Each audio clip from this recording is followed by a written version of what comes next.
Mesdames et messieurs, merci à vous d'avoir choisi VAR Pâturage Télévision pour vous informer. Bienvenue à tous dans ces bulletins d'information qu'on ouvre avec cette brève en image et en illustration. Le président de la République démocratique du Congo, Félix-Antoine Tshisekedi Tshilombo, a accordé une audience à une délégation britannique conduite par Roy Collins, ministre d'État, ministre pour l'Afrique du Royaume-Uni. Le ministère britannique était porteur d'un message du nouveau gouvernement du Royaume-Uni qui dirige le Premier ministre du Parti travailliste qui exprime également l'engagement de son pays à renforcer le partenariat avec la République démocratique du Congo, notamment en matière de développement économique et coopération bilatérale. Les discussions ont également porté sur le soutien du Royaume-Uni au processus de paix de Luanda, réaffirmant ainsi l'importance de maintenir l'intégrité des frontières de la République démocratique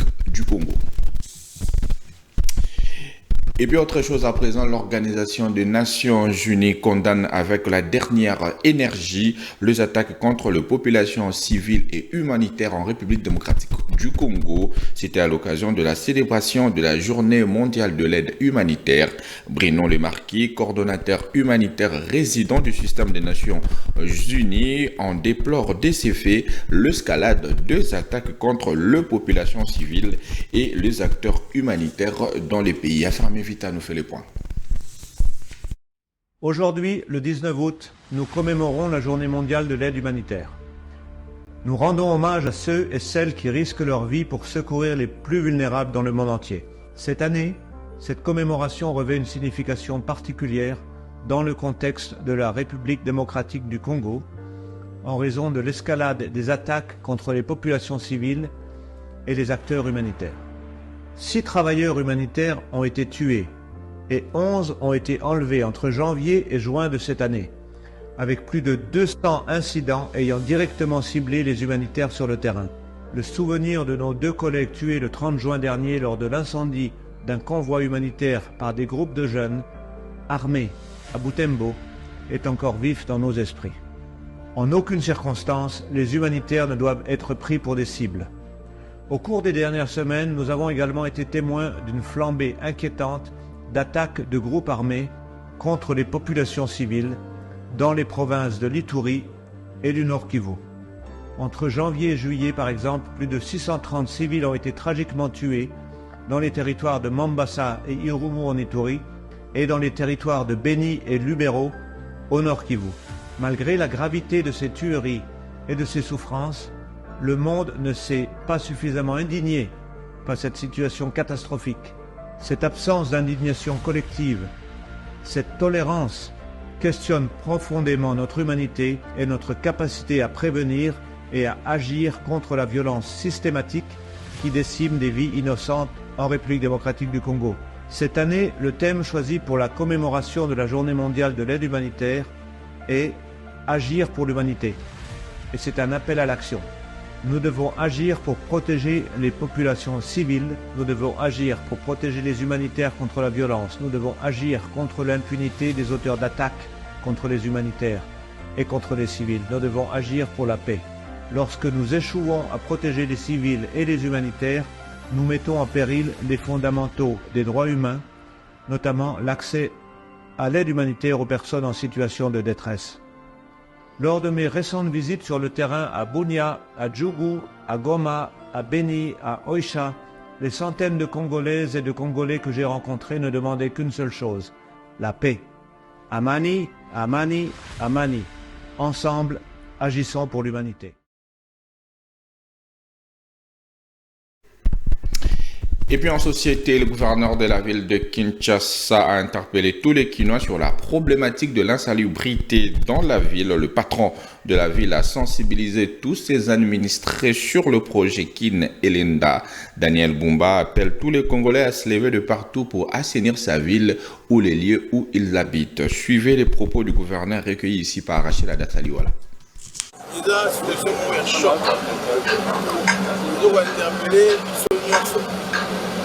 C'est-à-dire que les Congolais, il y a cette île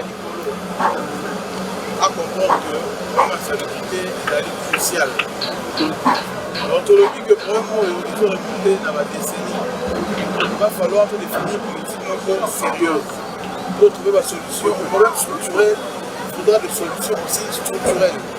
Donc, tout le long, on a monté l'activité ponctuelle. Il faut tout vendre en synergie. Que tout le monde va contribuer pour la universalité. Parce que ça nous expose à la maladie, ça prend nos finances, ça bloque même notre économie. Parce que, comme autre chose, il faut que tu appelles la société.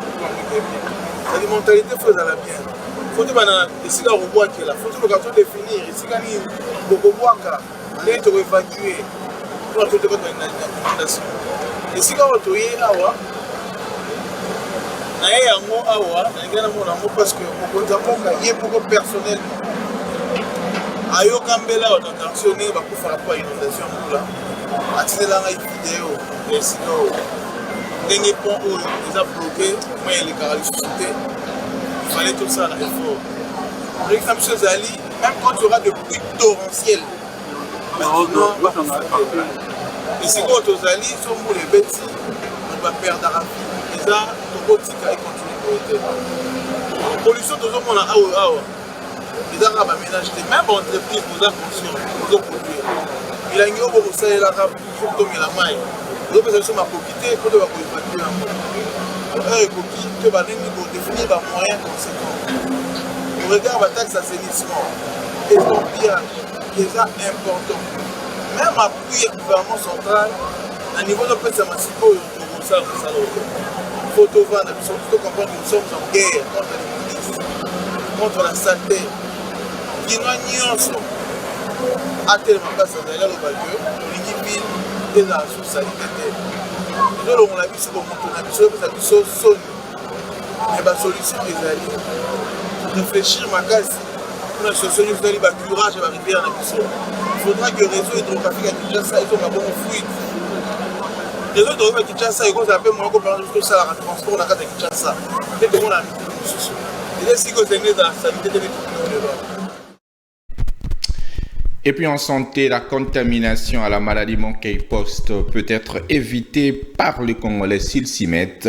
Il faut de ces faits respecter les gestes hygiène édités par le ministère de la Santé. Il se rappeler que ce virus de singe a déjà affecté près de 15 000 personnes et contenu dans 15 provinces de la République démocratique du Congo avec un nombre important à l'Équateur. On fait le point avec Patrick Issou. De bancarisation de tous les faits de justice, la maximisation nette, l'explosion des recettes publiques au niveau du ministère de la Justice. L'explosion. Cela veut dire que nous devons sentir des nettes améliorations. Ceci dit, je voudrais, avant de clore mon propos, féliciter vivement la direction des cultes et associations pour qui, les directeurs étant présents, je vous demande d'applaudir. Monsieur le directeur, levez.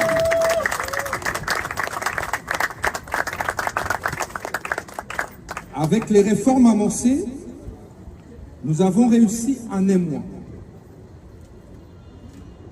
à exploser les recettes perçues par la direction des cultes et associations.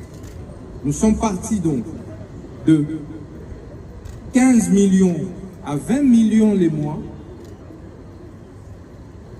On n'arrive même pas à atteindre les assignations des 70 millions de francs congolais le mois. À plus de 338 millions de francs congolais en un mois. Pour des assignations mensuelles de 70 millions. Nous avons de loin dépassé les assignations. C'était plutôt là le ministre de la Justice Constant Mutamba qui parlait lors du lancement de la bancarisation des recettes judiciaires. Il a insisté sur le fait qu'il ne sera plus question pour les griefs et le magistrat de percevoir les frais de justice. Des guichets bancaires seront ouverts dans chaque juridiction, je vais y arriver.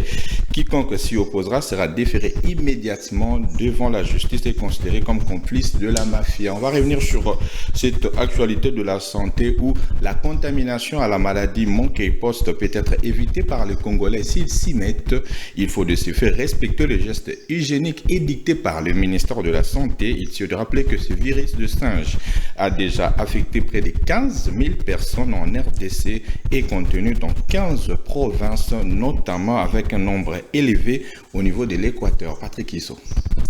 Oui, c'est une des solutions. Ce n'est pas la seule solution. La première solution, vraiment, c'est la prévention. C'est d'éviter la maladie. Quand on a la possibilité de l'éviter, il faut l'éviter et on va dire comment est-ce que ça s'évite.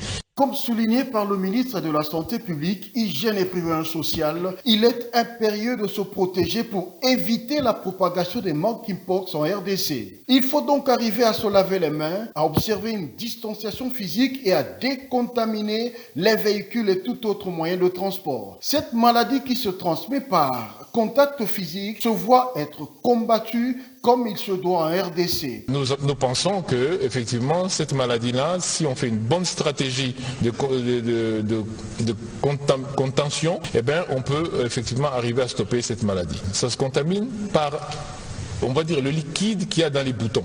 Si vous avez touché quelqu'un et que vous lavez les mains avec du savon, c'est terminé. Le virus, vous n'allez pas l'attraper. Si vous avez touché quelqu'un et que vous mettez des solutions hydroalcooliques, vous êtes protégé.